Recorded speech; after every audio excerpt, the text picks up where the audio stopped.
Saturday Sports Breakfast with Caltex Westport's community loyalty promotion. Get in and support our community groups and schools today. Yes, and the Caltex Westport Saturday Sports Show, the last item on the agenda for Caltex Westport from Sport West Coast. Good morning, Jack O'Connor. Good morning, and what a beautiful, stunning morning it is here in Runanga. It always is, yes, and you're still in bed and the blinds are drawn and, yes, your lovely wife hasn't brought you a coffee yet to wake you up. Never mind, on with the show. Jack, it is a shocker, but, hey, life still goes on. So what's happening in your world? Yeah, well, just as you say that, I just saw a post that the road's flooding between Greymouth and Runanga just by on your bike. You can still get through, but be very careful. And the road's closed between Kaiata and Stillwater, so you have to go around Taylorville if you want to get there. So, yeah, if you're planning anything, you might pay to check the roads before you head away. Arthur's Pass is closed due to an accident, I believe, and Porter's Pass you need change. Well, you can't get through anyway. That's closed too. So Buller Bowls is off, and the Gary Pascoe Memorial Bowls is off in Greymouth, and the Westport Whitebait Festival cancelled. So there we go. Yep, and there's a few other things happening as well that aren't happening. The Greymouth motorbike races, they were to do their sprints on the airport this morning, but that's not happening. So they are still going ahead with their motorbike racing tomorrow, but today's event, quarter-mile sprints at the airport are cancelled, unfortunately. Yeah, what about your athletics? Greymouth Athletics? Yeah. We've already pushed the season start back and to after Labour weekend, and we were hoping to get everything sort of up and chipper ready to go, but I was down there yesterday, even in that sunshine that we had yesterday, all the discus circles were all underwater and the field saturated around that space, so we've got schools coming back in again this week, and I just can't see it happening, to be honest. It's going to be a hard call to make on Tuesday, but again, it's just what it is, and unfortunately we're just going to have to play that one by ear. So no athletics currently, but as soon as it does dry out enough, we will be on there. Wouldn't it be nice to have an artificial surface? It certainly would, yes. Yeah, I was down at Westland High School on Thursday, and inside their dome covered for netball, basketball courts, wow. You just realise how important facilities are and when the climate gets like this at the moment. So they are still going ahead. They had classes out there working under there, and it's an opportunity to go ahead with confidence when you're planning events down in Hokitika. So well done Westland High and the Western District Council for putting that facility together. Hopefully we can pull something together like that up in Greymouth at some stage. Well, yeah, you got the ideas. All you need is the finance. Yeah, yep. Well, there's always lotto ticket. We can keep ticking away at that one. It might come and come through. You never know. What else have we got going on? Now, the whole pile of galas happening at the moment. School galas, it's sort of that fundraising time of year for them. But unfortunately, Barrytown had theirs last night. They held on. I didn't get out there, but they probably hit rain as it arrived, 5 till 7:30 sort of thing. So hopefully they got enough people there and they managed to get something through. But there's a whole pile of others. I think Korora's got their school one next weekend.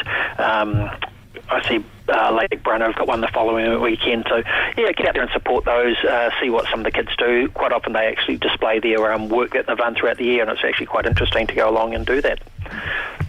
Like I say, now you talk about the Arthur's Pass being closed. We've got the Kiwis playing the Kangaroos in Christchurch, and there'll be a heap of coasters heading over there. Of course, we've got Griffin Neame playing in the Kiwis team, but hopefully they can get through, or they went last night because it'd be pretty disappointed. I know it's a sellout crowd, so you'll be pretty disappointed if you can't manage to get to that. Yeah, they're looking at 12 noon at Arthur's Pass, checking that, yeah. Oh, cool. Good. Just on that subject, it's great that we create opportunities for the likes of Griffin Neame to come through the club sport and end up where they are at an international level. And I see that Rosie Kelly, Blackfern, she this year went off and played rugby league in Australia for the Parramatta Eels, and she's just back, signed up for the rugby season with the Chiefs in 2025. So again, another young athlete that's come through our grades across multiple sports, and there she is up at that echelon, high echelon. Yeah. So well done to her, and but also I keep coming back, well done to the clubs who've supported these people on their journeys. So pretty awesome. Bruce Bay, they've got their sports day going on down at Bruce Bay today. I think it's been mentioned around the chopping and different things that are happening down there, but they might be copping it a wee bit down there. We actually send a marquee down, which comes all over the coast, actually. It's an old Timberlands one, that's how old it is, but it does an amazing job. There's no charge on it, and it's just getting it down to somewhere as far as Bruce Bay so they can hopefully stay dry this weekend, and send a tug-of-war rope down and a few toys for them to play with as well. And then that marquee is actually coming back up to Okarito, because there's Doc of launching another site of significance at Okarito Lagoon this on Thursday. So I think they've got all the ministers down there, providing the roads are all open. And it should be a fantastic day. But again, just highlighting the wonderful recreational spaces that we've got on the West Coast. There's certainly plenty of them, Jack. There is, and if you're a kayaker, you'd be loving it. Yeah. One of the few ones which really excel. My son's a whitewater kayaker, and when this sort of happens, normally the phone always, when he was living at home, the phone would be going, right, we're off. And the rest of us would be saying, stay away from the river because it's, could be dangerous. And these guys were out there going, well, we can run this river today because there's enough water in it to get over those rocks. So good on them. My afternoon could be spent in front of the TV. Racehorses happening this time of year, all the build up to the big one in Melbourne in a couple of weeks' time, and Cox Plate playing off today. So give me a chance to build some insights into sport and recreation as well. So Pride of Jenny, that's my big one on the Cox Plate today. Love that horse. It's one of those ones that just races differently. It takes off. It could be 20 lengths in front coming into the home straight and then desperately tries to hang on. Sort of sounds like my running career. Yeah. But I didn't usually hang on, so... You just fell off, yes. Yeah, a great career. And then whitebaiting. What a shame to finish the season off like this. We're probably not even going to be able to get back onto the river. Well, did you manage to get a feed in during the year? Sorry?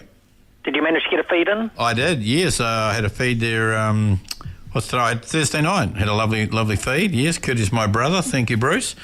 And, so that was all very tasty. Look, during the week, Great District Council had their contestable fund, which is a small amount of money which goes out to community groups. But you can see the pressure on community groups to, at the moment, around financially. There were 35 applications for that, and I think there were 22 groups funded in the end, or 25 groups funded it actually was, and a lot of those were sports. And what I was noticing is that there's quite a theme around grounds and facilities. So the groups that are holding them together, there was likes of Arthur Fong Park, which is cricket, Anzac Park, which is athletics, Jellyman Park, which is rugby league. What else did we have? The Qatari Domain out at Runanga. There were playgrounds from the Arnott's Heights and Paroa, Lake Brunnet, Scenic Trail. So sport and recreation did very well out of that, but in saying that, we're so reliant on those volunteers who get out there and mow those grounds so that not only the sport can play, but the whole community can get on there. It's somewhere like Victoria Square and Westport. How many people do you see out there using that? Not only the rugby players and the cricketers. Over years, it's done many different sports, athletics. I'm not sure if it's still got the track on the athletics up there. Yes, yeah. Yep. So, but again, outside of that, there's people down there all the time utilising those spaces with flying kites or walking their dogs and things like that. So, well done to those volunteers, and it's nice for the council to be able to give a little bit of back to those people. $500 or $1,000, that's an awful lot of raffle tickets or sausages to be sold. So thank you to the council for doing that one. And thank you to you too, Jack. We have to go there. But before I do, I just want to say again a very big thanks to Caltex Westport for sponsoring the sports show. I'd hate to think how many years they have actually been doing it. To Alan and the team, much appreciated, certainly is. And we will be back next week. Whether we've got a new headliner or not, we won't be certain, but we will be doing the sport. Thank you very much.